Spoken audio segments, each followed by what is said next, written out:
It's actually our babies that give the signal that tell us when it's time. And so leaving Mother Nature alone and trusting the process is just part of it. Now, I can give you guys all the things to do to prep your body and to prep your cervix and all that stuff. But even if you did none of those things, you would still go into labor. So it's just really, really important to trust the process.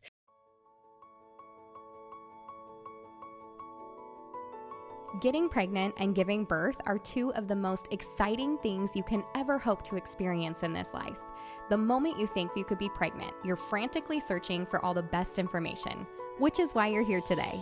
I'm Stephanie King, and with my many years of experience as a professional childbirth educator, doula, and lover of all things pregnancy, birth, and postpartum, I'm here to make preparing for your birth enjoyable, empowering, and totally easy. Each week, I'll cover different topics, interview professionals, and get into the nitty-gritty birth stories from mamas just like you.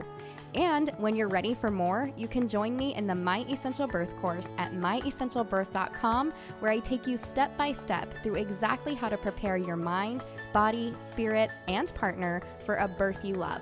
So let's get started.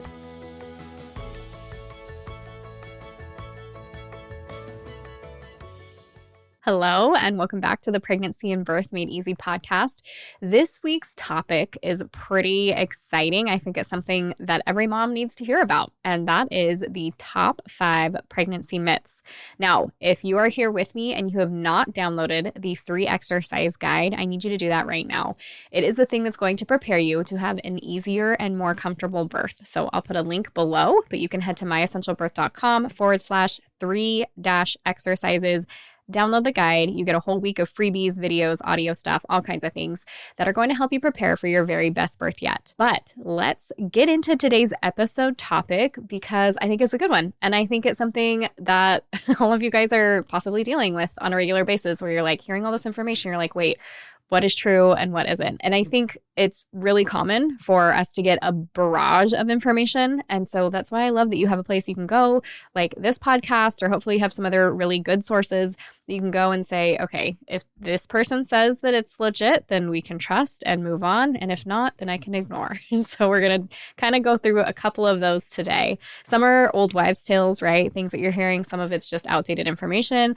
Maybe it's just passed through the line of crazy and gets to you. But either way, we're going to hit some of them today. So myth number 1, you are eating for 2. Maybe you've heard this. I know I definitely did during pregnancy. I know this is something that I love my mom, that she also believed when she was pregnant and kind of having her babies. And my sister and I would just joke about, do you remember when, And so I definitely have some funny stories about things that my mom ate and the amount of things that my mom ate, and absolutely zero judgment. This is truly what some women were told, and this has been passed down. But here's the deal.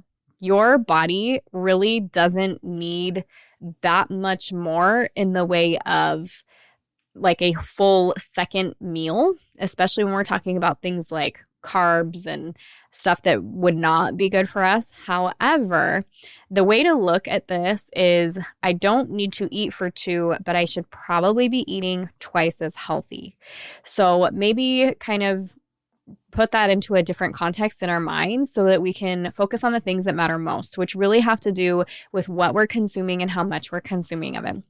As far as calorie content and all of that goes, it's not so much about counting calories, but just to give you an idea, once you're in that like second and third trimester, the amount of quote unquote calories, if you're trying to think of it this way, would be the difference between like half a bagel and not. So it's not like we're, doubling our intake or anything like that. However, if you've been listening to me for a little while, or even if you haven't, the thing I really, really want you to focus on, and that is really important for you to focus on, is your protein. And your protein intake is going to go up a lot, or it should go up a lot during your pregnancy. Now, the more information that's coming out, the more we realize how very important this is. But I'm going to give you a couple of things that you can focus on doing right now that are going to give you exactly what you need to build a healthy, strong body for you and your baby. Okay. So we've known for a long time, and I've preached this for a long time, that you should have a very base minimum of 80 grams of protein a day. Now that is a very, very low base. especially now with all the information that we're coming out, which for some women that are listening to this, you might only be getting 40 grams of protein a day. And I'm going to say that's normal. It's not good, but I'd say that's very normal, especially for us here in the United States and what our plates look like and all of that.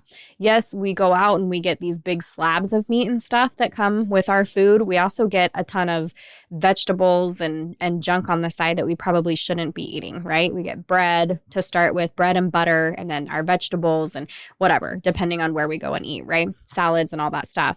Things that are meant to fill you up before you get to the protein, because protein is expensive for them and they want you to feel like, you've gotten this full meal. So if they can fill you up at a restaurant prior to you eating the good stuff, the protein, the thing that's going to be the best for your body, then it's a win for them because it makes it look like what they gave you was, all this wonderful stuff and it was worth the money that you're spending. But overall, what we really need to be doing is hitting very, very high protein, and that the amount of protein that we should hit increases with each trimester. So as your baby grows, your intake of protein should grow with your baby and with your belly. So if you focus on your protein first, that is going to be the first thing I'm going to tell you. Anytime you're eating a meal, make sure it has protein and focus on eating that first. You should be eating anywhere from, at a very bare minimum, 80 grams of protein a day, all the way up to 200 to 250 grams of protein each day, depending on how large of a person you are, how tall you are, all of that kind of thing. But this is something that is really, really important. And it's really common that the majority of us, before we get pregnant, are not getting enough protein. But now we're growing a baby and we're not getting enough protein. Now, why is this so important? Because protein is the building blocks of life, right? This is the thing that's going to help us grow really strong everything. Everything starts with those protein blocks. But all of these extra carbs that we have going on, and it doesn't mean that you can't eat fruit and things, but all these breads and cereals and pastas and rice and all of that kind of like filler stuff is just wiping us out in very many ways. It really is just a filler. It is not good for us. These are extra things that are unnecessary. So if we are focusing on that protein first, then our body is going to utilize that first and in the best way for us. Now, if you are trying to figure out how much protein you're having, the very best thing you can do is track it. So if you were to track your intake just for a week, that is going to get you an idea of, okay, when I'm having 30 grams of protein, say that your aim is to have 30 grams of protein at each meal, which is a really good aim if you're eating 3 meals a day. So say that you're aiming for that 30 grams of protein, and you know what that looks like after a week of looking at every single meal that you eat, and you're going to weigh your meat or whatever your protein is. You're going to weigh that protein and keep track of it. You're going to start to recognize really quick, oh, that's about this many ounces, and that many ounces is about this many grams of protein. So I'm just going to really encourage you guys, keep track of what you are eating for an entire week. You can always email or DM me, and I'm happy to go over some information with you, or if you're like needing help and you're just curious, because it's so important. So I'm not going to harp on it too much. Just know that your protein intake is going to increase over time. Really, if you can hit closer to like 120 grams of protein and then aiming closer to like 180 by your third trimester, then that's going to be a really good place for you. And I can safely say that because I am 5 feet and I'm eating between 140 and 200 grams of protein each day. So if you focus on that protein first, that's going to be what you need to do the very best for your baby. So keep that in mind as you're growing your baby, and think of adding little protein snacks throughout the day, because sometimes it really is hard when you're first getting started to be able to get that amount of protein into your body. It can even make you gag and stuff. But then I promise, if you remove those other things, the junk stuff, the carbs, all the stuff that's spiking your blood sugar and filling you up in ways that you don't need, then your body will start to crave the protein. You actually start creating enzymes that start to crave that meat. Like it becomes a part of you. So that's what I want you guys to do. Focus on that. But if you're not getting it, you're not getting that 30 grams per meal or whatever, and you're looking for some high protein snacks, you can add it in several ways. That's something like Greek yogurt can be really easy, beef sticks or beef jerky. You're looking for things that don't have added sugar, preferably grass-fed. Where your meat comes from matters, but meat over anything else is going to be better, right? Eggs, that kind of stuff. Fish, if you can add fish in a couple times a week, all of that's going to be really good for for you. The other side of things is this has been proven to decrease your complications of things like gestational diabetes and preeclampsia. Scientifically proven, this is the way that you do it. And if you're a mom that you're worried about testing for gestational diabetes and that coming up positive, or you've had a positive gestational diabetes and you're managing it with food and you haven't hit that insulin point yet, this is how you can manage that, right? They're going to tell you a lot of things like you can eat carbs and all this kind of stuff. And you really have to be careful. You really, really do. And so if you can focus on your meat, then that's going to be the very best thing for you. Myth number 2, exercise is not safe during pregnancy. You have to be very, very careful. Now, that is absolutely a myth. Now, if you can be exercising prior to getting pregnant, obviously that's ideal because it's easy. Your body's already got some of that strength and stamina that it needs going into your pregnancy. And so it'll be easier to continue that. However, you can start it right away. And one of the very best things that you can do is walking.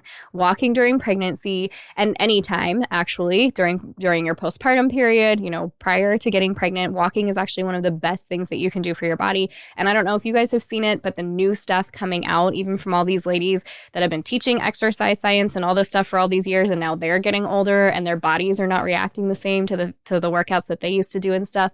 Everybody's talking about walking. So it's good for weight loss, but it's also just good for your overall health. It's one of the very best things that you can do. So while you are pregnant, and you guys might see me on Instagram and stuff, I'm constantly posting pictures of me wearing my weighted vest and all that. And I'm always saying, but mama, you have your own weighted vest, right? You are growing your own weighted vest. You do not need to carry anything on you. You have your baby and all the extra weight that we're putting on from our extra blood volume and whatever else. So you really just need to be out and moving your body and walking. Now, right now it's summertime, so you're going to take water with you. You're going to have a hat. But I'm really going to encourage you, do not wear your sunglasses because you want to get those UV rays from the sun that help us build melanin, which is our natural sun protectant and gives you that nice tan glow. And it's the way that we absorb vitamin D. So we need to get that vitamin D on our skin. You want to be out in the sun. And you don't have to do it for long amounts of time. Pregnant women are known to burn a little bit easier.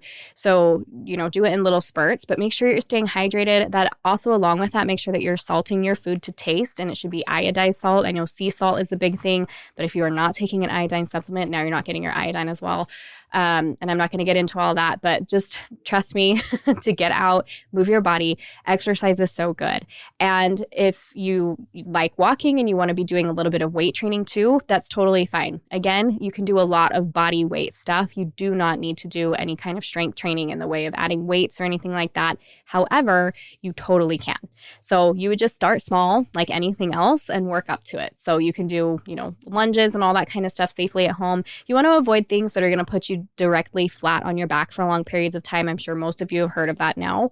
But other than that, you can even there's some yoga poses and stuff. You can be on your back for a small amount of time and then move into the next whatever you're doing. It's just that you don't want to be flat on your back for long periods of time. Exercise is super awesome for many reasons. And some of them are simple, like it can reduce back pain. So we've got those 3 exercises, right? So if you haven't downloaded those, definitely go get those. The 3 exercises have to do with things that are going to help baby be in a really good position for birth, but they also strengthen and lengthen and touch on all of those places that you're going to be using throughout pregnancy and also throughout the birth process that are going to help you have the right amount of everything that you need in those places and just feeling really good so that when you go into labor, you're ready for all of those sensations. But it can help with a lot of the pregnancy symptoms too, like relieving back pain, or it can even ease constipation. It can actually, exercise is known to, again, decrease your risk of gestational diabetes, preeclampsia. It's actually been shown to decrease your risk of cesarean birth. I think a lot of that has to do with the sedentary lifestyle that we kind of live now.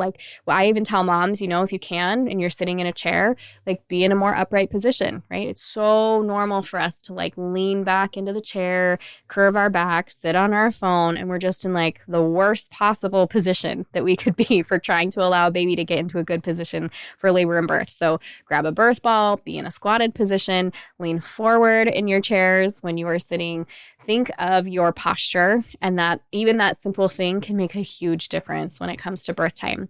But also remember that birth is a marathon, right? This is something when we're talking about labor and whether or not you choose to have an epidural or not, you're likely going to be in labor for a decent amount of time. And you need that strength. You need that stamina. You need those muscles to be doing what you need them to do. And so that's one of the reasons that we stress those specific exercises that we talk about, but also just anything that you can do to get out and move your body. All of that's going to be really good for you. And along with that, like I had said, that water, we talked about the protein and all of that stuff. Make sure that you are getting your water. Exercise aside, you should be drinking half of your body weight in ounces of water. So if I weigh 100 pounds, I should be drinking 50 ounces of water a day. And then if I'm going on walks and I'm outside and I'm sweating, then that needs to increase a little bit. And I already told you to salt your food to taste, so you can do that. If you find that you don't use a lot of salt on your food and you're eating a lot of protein and not other things, then you want to make sure to add a little bit of salt to your water. You can even add salt and lemon to your water, whatever you like to do, but it's kind of that electrolyte, really good for your body. So definitely be doing that. If you're wondering how much, I'm going to encourage you to walk. If you can walk even 15 minutes twice a day, that would be wonderful. If you want to increase that and do 30 minutes twice a day, even better. But do what you can to get outside, move your body, lots and lots of walking if you can, and then all those other exercises that sound good to you, do them. Yoga is like one of the best, actually. I'm going to tell you walk no matter what, but yoga is so good because it can help you focus on your breathing and kind of tune into your body, talk to your baby. There's so many things that we can use. It's so much more than just movement of the body, which feels so good. In fact, it's one of my favorite things when I'm pregnant because you have all that relaxin and you can stretch a lot further. And I just felt like a lot more limber and everything felt good to stretch. So that's good, but it helps you to focus on your breath too. So if you can focus on your breath and your breathing and your baby and being in like a clear state of mind or setting intention for the day, things that we often get so busy during the day, we just forget to do. If you can do those things, it's going to be a great benefit to you. Myth number 3. Morning sickness only happens in the morning.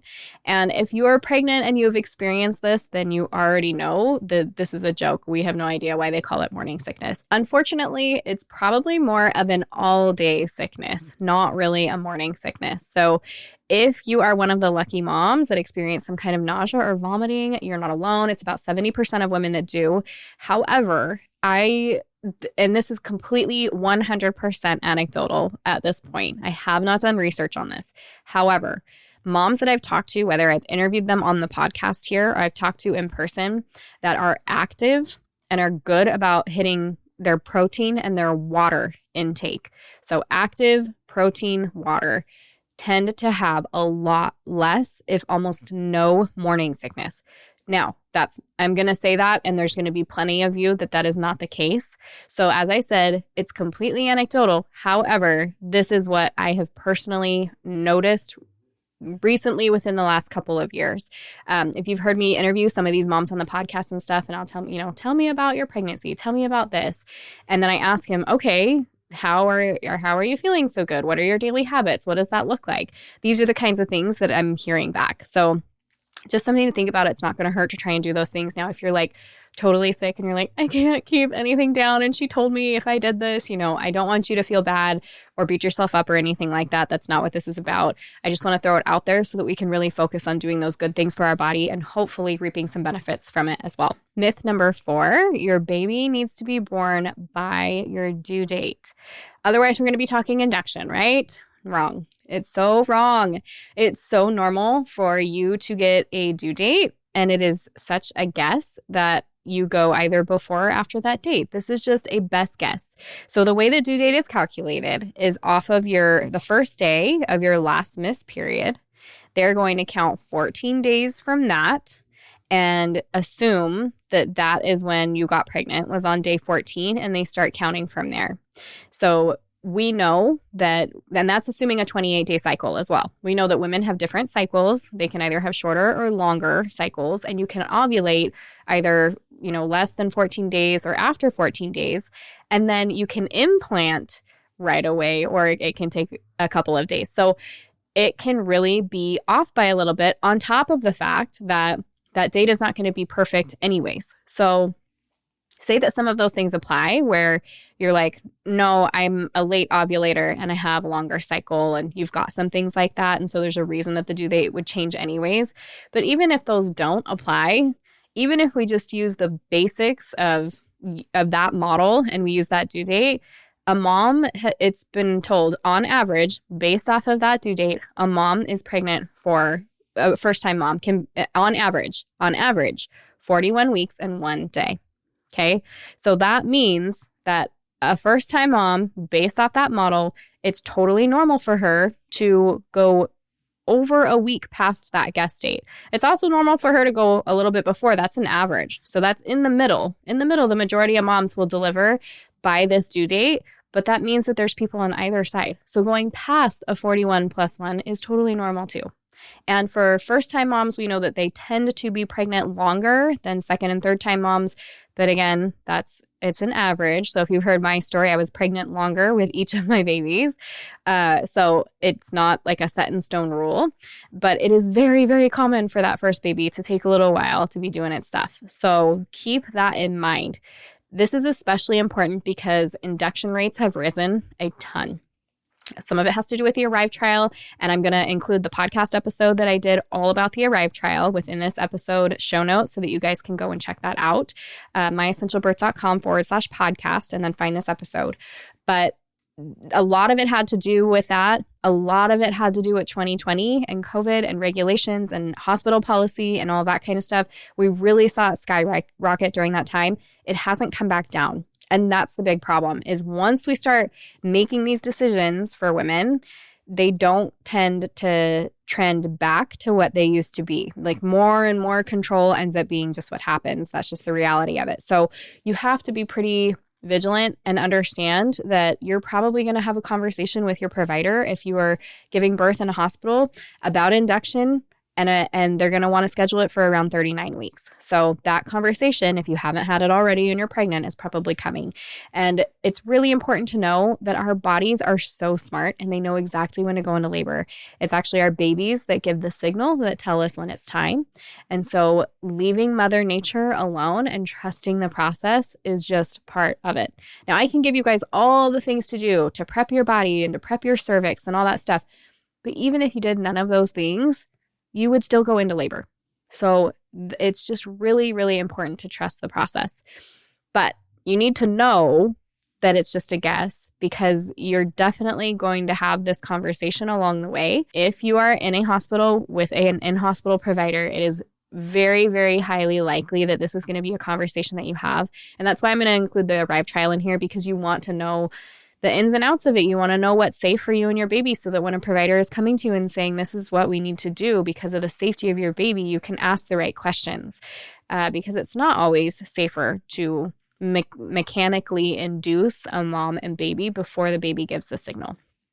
Of course, there are going to be times where it actually is safer for baby to be out rather than in, but most of the time, that's not the case. So definitely go listen to that episode, do a little research on your own, ask lots of questions, ask really, really smart questions to your provider, ask for things in black and white, ask for the studies, ask for the information on all of that, because it's something you're going to be up against. But it is a guess date, not a due date. Okay. Myth number 5, once a cesarean, always a cesarean. Now, if you've been following along here for a little bit, you know that I myself am a VBAC mom, which means vaginal birth after cesarean.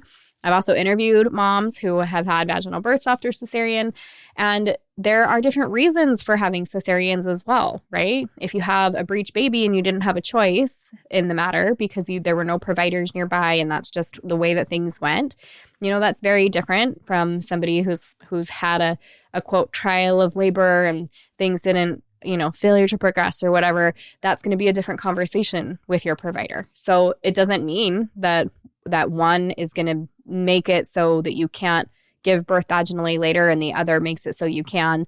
That's not what that means. But the conversation that you'll have with your provider will be a little bit different. So definitely something to look into, something to think about. Now, if your provider doesn't offer this as an option, it's time to go find a supportive provider. So I remember I had a friend who came to me and she had a cesarean and she's like, yeah, I went to a provider and they told me they didn't do VBAC. She goes, I didn't even think about it. I didn't think, because we had all these conversations and I was like, yeah, I've had VBACs and all this. And she goes, I was like, oh, I have to go searching for a provider that's supportive, because not everybody is going to be. Some are even going to offer it as an option. They're going to tell me, it can harm myself or my baby. Like, they put baby's life on the line when they talk to you about it, because they make it sound like this big dangerous thing when that's not always the case. And this is why it's really important to interview several providers, especially if you've got something like VBAC on the list here, because you will notice that some of them are scared of it themselves or don't feel that it's safe. And then you'll talk to somebody who totally believes in it and has seen it done successfully and supports women doing it. And you'll understand that sometimes it really is a difference of opinion. It's not about the safety necessarily, because if one provider says it's safe and the other says it's not, it really just depends on who you want to go with. If one does it successfully all the time, then is it really unsafe? Probably not, but maybe it would be with the other provider who's scared of it and doesn't want to do it, right? So you have to find somebody that's going to be on your team. It really does matter. In fact, something you want to look for is a provider who's not using a VBAC calculator, because those things are no good. Another thing to look for has to do with if they say, yes, we'll give it a try, or we'll see how it goes, but those kinds of things. You know when you meet with somebody, the difference between supportive and the one that's like, yeah, I'm going to try and appease you, but this really isn't the route we're going to go. You have to find somebody that's going to be on your team. In the new My Essential Birth course, I have an entire class about this, but I've also done podcasts on it. So I'm going to link all of those within the show notes. And if you're interested in diving in a little bit more and you want to look at that within the birth course, we have an entire class on it now. It's pretty solid and I'm really excited about it. But it really gives you all of those things that you can take direct to your provider and say, this is all the information I have. Here's all the statistics on it. Like, talk me through why you're thinking I'm not a great candidate for this, right? Especially if you don't have the option of interviewing a bunch of different providers. Maybe your insurance only carries a certain amount or whatever the case, or you just have to deal with who you have to deal with. You want to be able to have that information present and to have in your mind so that you feel comfortable about what you're doing moving forward. And with that said, if you have had a cesarean birth and you feel most comfortable with another cesarean birth after you've looked through all the information, trust that intuition. There's nothing wrong with that. That is up to you. But I do think it's really important that moms are given all the information so that you get to make that decision for yourself. And if you're wondering about where to find those VBAC providers, because they can be a little bit tricky to locate, your local doulas, childbirth educators, Facebook groups, that kind of stuff can be really, really helpful. You can also look into ICAN, which is the International Cesarean Awareness Network. They also have an online platform, ican-online.org. Guys, I'm recording and I tried to say that like 5 times. So let's hope that one got through. Anyways, I'll put the link for that as well, but they can be a great resource and can help you find resources and stuff in your area as well. So really quick, let's just recap. 1, you are not eating for 2, but you are working on being twice as healthy.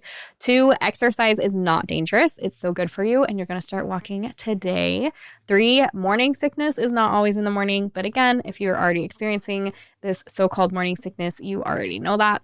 4, your due date is just an estimate and nobody gets to decide when that baby is born except for you, and you get to work with your provider to do that. And 4, no, you do not have to have a cesarean just because you had a prior cesarean, and there are plenty of resources for you to be able to have a vaginal birth after cesarean if that is what you choose. Now, those were some of our top 5 pregnancy myths. If you have others that you heard and you think it would be really fun to go over those, shoot us an email at hello@myessentialbirth.com or hit me up on Instagram at myessentialbirth. See you guys next week. If you loved what you heard today, the very best way to support this podcast and help other moms to find it is to leave a quick review. I read one at the beginning of the episodes, and I would love for yours to be next. And if you're ready for even more pregnancy, birth, and postpartum goodness, come join me in the My Essential Birth course at myessentialbirth.com, where I will hold your hand and walk you through pregnancy and birth step by step so you're totally prepared for a birth you'll love. See you next week.